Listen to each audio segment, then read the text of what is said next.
We all go by the phrase bros before hoes, right? But what if your bro is also a hoe? Well, you get Tomo Is A Girl. Tomo and Junichiro grew up together right next door to each other, playing together every single day and pushing each other to become better and better. Over time, as they grew up a bit, Tomo begins to feel differently towards June. She begins developing romantic feelings.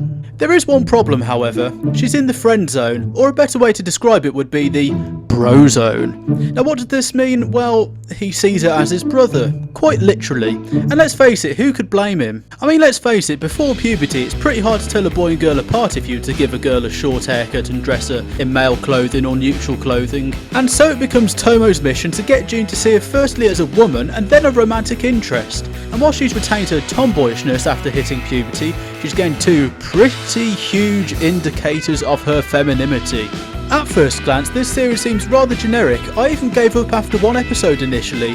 Childhood friends, check. Dense meathead main character, check. A series of misunderstandings, check.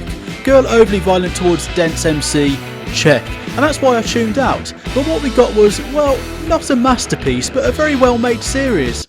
If you're enjoying the video so far, please consider subscribing to the channel for future rom-com anime content, otherwise Miku will force feed you one of her cakes. The anime benefits from a small cast of characters that are thought out and developed well.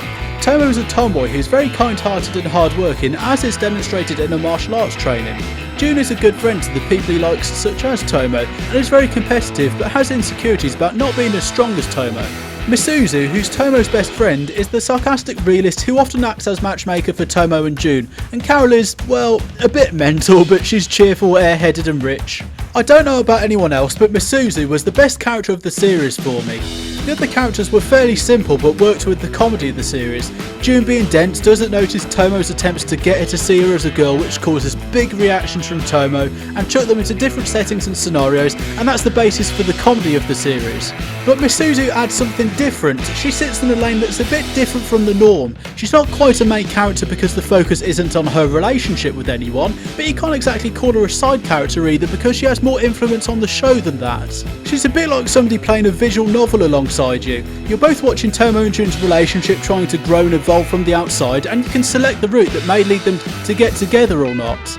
As Tomo's best friend, she can give her good or bad advice depending on what her motives are, but this is what makes her character a little more complex than the others. Her internal battle is wanting her best friend, who has always been a great friend to her, to be happy, and being with June would surely make her happy, but on the other hand she'd have to share her time with Tomo even more if they were to get together. Not to mention she'd be giving up June to a guy she doesn't particularly like.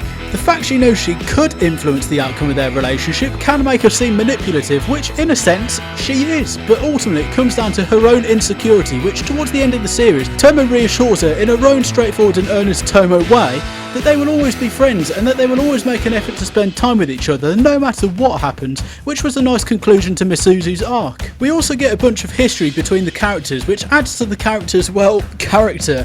I mean, who'd have thought that June and Misuzu once went out? That came from left field. But I even like the story where June and Tomo first met and Tomo broke his games console. It's relatable. A lot of us have had childhoods where you go to your friend's house or vice versa and you play video games and run around and shit. It reminds me of the time when I was once playing the Wii when it first came out at my friend's house, and I ended up catapulting the Wii remote across the room, inches from his television, whilst playing Wii Sports, because I didn't know you had to put the wrist strap on to prevent that from happening. You can see right here, I'm getting ready to serve. All I do is throw that ball up in the air, and when oh, jeez. Luckily I'm still friends with them until this day, sorry Matt. Or the other time my other friend temporarily traded me a Kyogre on Pokemon, but he moved to Australia and never got it back. We also have contender for hottest anime moms, Akemi Aizawa. Honestly, I just want a season 2 to see more of her. She was criminally underused in the anime, and she's up there with Queen Holfort from Trapped in a Dating Sim and Suki Uzuki from Uzaki-chan Wants to Hang Out. She goes straight into A tier, but nobody beats your nobody. Another thing I love about the show is the designs of the characters. The show is full of different colours which really stand out to the eye and make it memorable, and the characters have really satisfyingly smooth faces, if you get what I mean, especially Misuzu.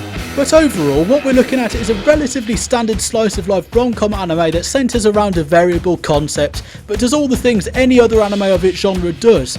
However, it does go to show that a show doesn't always have to reinvent the wheel in order to be entertaining. I, probably like many of you, have seen a million anime of its kind, yet I still found it memorable and enjoyable to the end, which is absolute credit to the way it was delivered. And that's all I've got to say really. I'll see you in the next video.